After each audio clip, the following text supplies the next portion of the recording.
We've had several questions on exactly how to crop, when to set it up, what to set it up as, exactly how it gets set up, and everything in between. So what we're going to do here is we're going to go over the cropping options that we have on the Butler system. We're currently running the version 5.1.19 on the software version. So what we're going to do first is this is what you see when the screen boots up is your set quilt area. We are going to set up our quilt area as a panto style quilt area. So as you can see down here on the bottom, I'm 36 inches by 13 inches, and I'm going to press the plus mark in the lower right corner. Plus mark, it gives me my table width and height, 36.85 by 13.91, and I'm going to say check mark. This is the area that I'm going to use for my pantograph. Okay, I'm going to come through and I'm just going to put a very generic panto into this area. On this panto, I'm going to scale it. So I'm pressing on the right-hand side, fourth icon down the scale option. And then I'm going to press this in the bottom middle, the smart scale option you can see highlighted now. When I press the smart scale option, it will automatically fill up my pattern box. Okay, so this is a normal panto that I would run all the way across the quilt. Now let's imagine that as I'm running this, row number 1, 2, 3, and 4, everything is good. But as I start to continue to roll my quilt shrinks a little bit. And by the time I get down to the bottom row, my pattern is going to be cut off right down to the very bottom. So in order to make sure that we don't have to shrink our pattern way too small to account for that piece is going to be cut off, we're going to keep it at the same size. Okay, this is the same size. The reason that my pattern would be too small is my quilt did in fact shrink, or my throat length did in fact shrink as I was doing the pattern, and I didn't account for that at the very beginning. So I'm going to imagine that my throat length, which currently I can go all the way back to, you can see the crosshair on the screen, I can go all the way back to, and you can see the bottom right corner, negative 0.13, and I can come all the way forward. I can even come forward a little bit more down to 15.63. I'm looking down there in the lower right corner. So what I'm going to do here is I'm going to imagine that I've rolled my quilt for this king size quilt, and my throat space, instead of being that 15 plus inches, is more like 13 inches. Okay, so I've done pass number 1, 2, 3, 4, 5.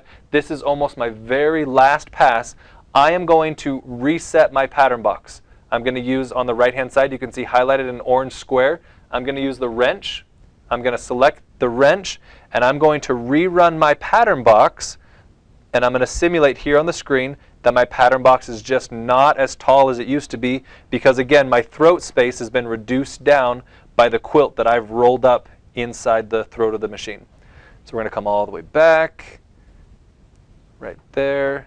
This last point right here, I'm going to say check mark. And again, this is what you would do. You would reset, you would adjust your pattern box, check mark. You would adjust your pattern box for this pattern. Now, I'm not going to scale this. I don't want my pattern to be smaller than my first 1, 2, 3, 4, 5 passes were. I want it to stay the same height that it currently was. Okay?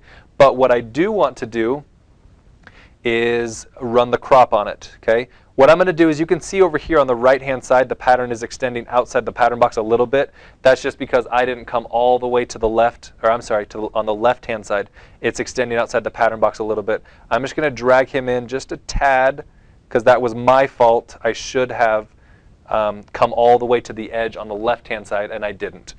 But you can see down here on the bottom, I am extending outside my pattern box, and that is the area that I'm going to cut off. Okay, so I'm here in the edit screen on the left-hand side. You can see edit. On the right-hand side, I'm going to be the fifth icon down, the crop op option. Fifth icon down on the left-hand side column is crop. Across the bottom, there's 3 different crop options.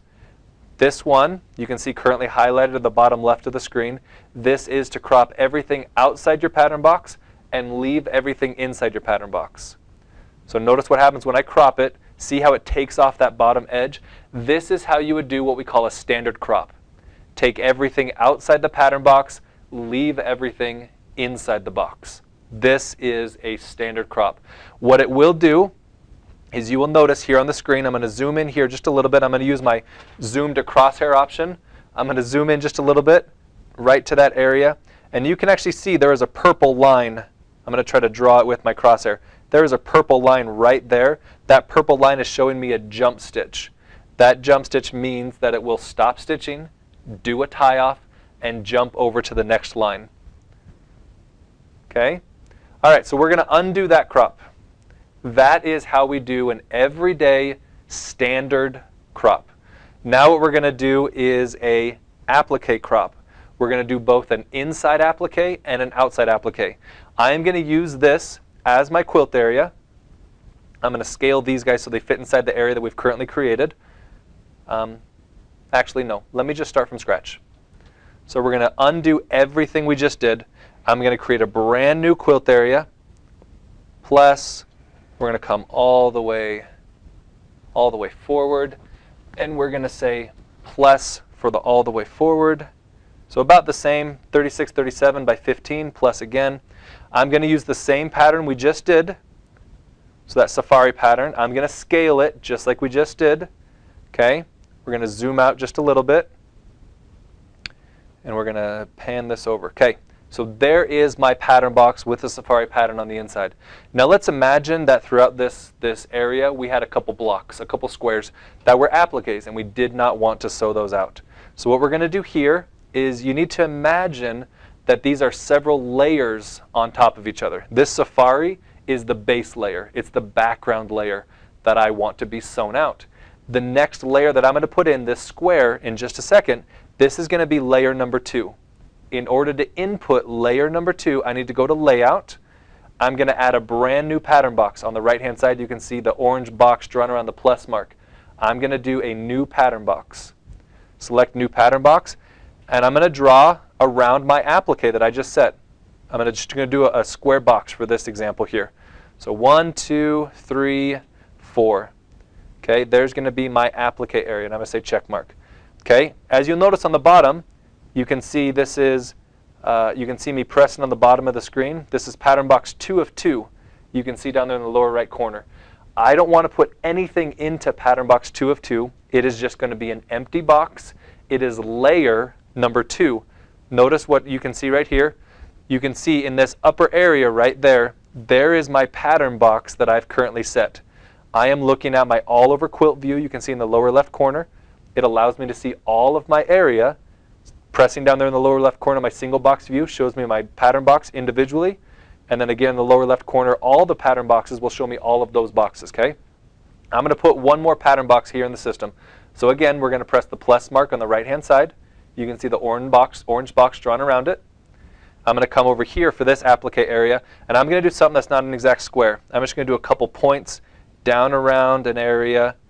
It does not have to be a square in order for you to set up an applique piece, okay? All right, so there's my second applique. You can see there on the screen. I've drawn in this area right here. So both of these are on the same layer plane. They are both on layer number 2. Remember, layer number 1 is a safari. Layer number 2 is this box that's drawn up here and this box that's drawn down here, both of which are sitting directly on top of the safari, directly on top of layer number 1. Now let's imagine, and I just want to make sure that you understand the layer piece that I'm referring to. I'm going to add another box here. I'm going to draw this box over the top of one of these previous appliques that I did. And I know where it is because I was down here in this area. Okay, we're going to say that box right there. Now notice, I have a square right here over the top of my previous applique area in red, right there, which is then over the top of the safari. So this square would be partially layer number 3, but also partially this area right here, since it is not on top of a previous applique. This area of the layer is sitting right on top of the safari. That is on layer number 2. This part of it, because again I'm sitting on top of another pattern box, that part is layer number 3. It is important to understand these layers. These layers play into how the crop function works. Now that pattern box I don't want to use for this example, so it's pattern box 4 of 4. You can see down here in the center of the screen. Pattern box 4 of 4 I'm going to remove by pressing the minus key. You can see in the right hand side. All the patterns associated with this box will be removed, and continue, and I'm going to say check mark. Now we have just the previous 2 applique areas. Number 1 right here, number 2 right up over here, and then we have layer number 1, which is the safari. Okay, so now we're going to go over the 2 applique options. On the left hand side, I'm going to go up to Edit, Under Edit, I'm going to go to the same crop option we just did previously. I need to make sure that I am on. So notice when I press this crop here, nothing happens. I need to make sure that I am visually looking at pattern box 1 of 1. That's where the Safari is currently sitting. Watch what happens when I press the single box view in the lower left corner. I am currently not looking at pattern box 1 of 1. I am looking at pattern box 3 of 3, and you can see that in the center bottom of the screen. I need to jump back to pattern box 1 of 3, okay? And even if I go back to my all over pattern box view, I can press that crop option and it will give me those options. I was visually looking at all 3 pattern boxes, but what was currently selected was pattern box 3 of 3. That's why I had to jump back to pattern box 1 of 3, and I can still come over and view all of my pattern boxes, but in the background, it is selected on pattern box 1 of 3. So right here, I've selected on the crop option. We've already talked about the left-hand side crop. I'm going to do the center crop, and what this is an applique crop. You'll notice in the picture, it has a center section that's taken out, and outside area that's left in. What that means is everything that's inside your applique areas will be taken out. Everything that is outside your applique areas will be left in. So I'm going to press that button right there in the center. You can see it highlighted right now. When I press that, you can see what happens is it takes out those 2 areas. And you'll also see the jump stitches. See the purple jump stitches, the purple line right here, and the purple line right here. And I'm going to zoom in just a little bit to give you a little bit better view. See those purple lines right there? That is telling me I'm going to get a jump stitch from those respective areas over to the next point. So those are just important to remember as you are viewing those individual pieces. For me to zoom quickly, I zoomed in like this, pressing the plus mark. If I press the single box view, it will automatically take me back to my overall pattern box view.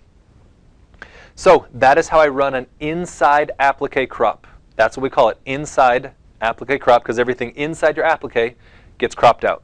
Now I'm going to undo that just by pressing the undo button in the lower right corner, the button that points over curved over to the left-hand side. I'm going to undo that. What we're going to do now is we're going to do the outside applique crop. And what that means is it's going to take out everything outside and it's going to leave everything inside. And that's done by using the right-hand side button, and that's where you can barely see a little square in the center of the block on the right-hand side button. Everything outside is grayed out. Everything inside has somewhat of a pattern in it. So watch what happens when I press this button. You can see it currently highlighted in the bottom of the screen. I'm going to release, and you can see that there's just 2 areas that are currently left. They will still have the jump stitches. You can see the jump stitch right here in the center, and there's several jump stitches that come down through the center of the box. I'm going to show you this right here. You can see there's a jump stitch that comes right through the center. You can see a jump stitch down here in this area. You can even see a jump stitch that comes across the top of that applique area. So this is what we call an outside applique crop. It will crop everything outside the applique, and it will leave everything inside the applique. These are the 3 options for running an applique crop, just running crop in general. 2 applique options, as well as a standard crop option. Now I'm going to show you one more functionality with the system that will allow you to go around an arbitrary applique area. We went over very defined square straight line type appliques. I'm going to show you an option where we can create an applique box not having to be exactly straight lines or showing several different points. To do this, I'm going to remove these 2 applique boxes that I currently have set here. So I need to make sure that I'm on pattern box 3 of 3. I'm on my layout on the left-hand side. And on the right-hand side, I'm going to press, you can see it's circled in an orange square, the minus key. When I press that minus, all patterns attached to the pattern box will be removed. Continue, check mark. I'm going to remove this applique area as well. Minus key, check mark. Now I just have my applique area that I had set. Now I cropped out that pattern already, so it's still going to exist there. What I want to do is I want to take that pattern out as well. Okay? Now I have just my original pattern box with no patterns inside. What I'm going to do here is I'm going to go to record. You can see on the left-hand side, free motion. Okay? I'm going to come down. Now I'm going to imagine that here on my quilt I had just an arbitrary type pattern, something that flowed in and flowed out and had several different curves to it. Okay? We're going to press the record button on the right-hand side. You can see it currently highlighted. Press the record, and I'm going to grab onto my handlebars and I'm going to move. I'm going to move in a general area, and I'm just going to make some kind of strange looking pattern. And imagine that I'm going around the outside, I'm tracing around the outside of my applique. Okay, and there's the pattern that I've currently drawn there on the screen. Okay, right now I can save this pattern, and this pattern will be a line that will stitch out, but I don't want it to be that. You can see in the lower right corner, I'm going to press it right now, applique, it's currently highlighted. That is going to take this line pattern and create a pattern box out of it. You can see when I release it turns yellow, and notice in the bottom middle of the screen I'm now pattern box 2 of 2. I'm going to do another one. I'm going to say record. I'm going to draw another pattern there on the screen, just something a little bit arbitrary. And I'm going to say stop, which is the power button again, upper right corner. I'm going to press it, you can see it highlighted. I'm going to press that. Now there's the second box I've drawn. Notice in the bottom center I'm pattern box 2 of 2. I'm going to press applique. Now notice I'm pattern box 3 of 3. Every time I press applique, it will take that line pattern that I've drawn and create a pattern box out of it. Now notice I'm going to come back over to patterns. I'm going to put the same pattern back into my pattern box. Now notice I made a mistake. Look on the bottom of the screen, I'm pattern box 3 of 3. I put that pattern into pattern box 3 of 3, and that was a mistake. So I'm going to minus that out. I'm going to need to make sure I'm on pattern box 1 of 3. Go to my patterns, select the pattern and say check mark. It comes in. I want to run a smart scale on it. So smart scale. Okay. Now I'm going to go to my pattern box, or all over view of my pattern boxes. You can see these purple lines in here. So there's my purple line number 1, and here is my purple line number 2. These are the two appliques that I drew into the system. We're going to run the exact same crop option on it. I'm going to do an outside crop, which is the right. Remember, the outside crop is the right-hand side. Leave everything inside, take everything outside. When I run that, leaves everything inside, takes everything outside. I'm going to do an undo in the lower right corner.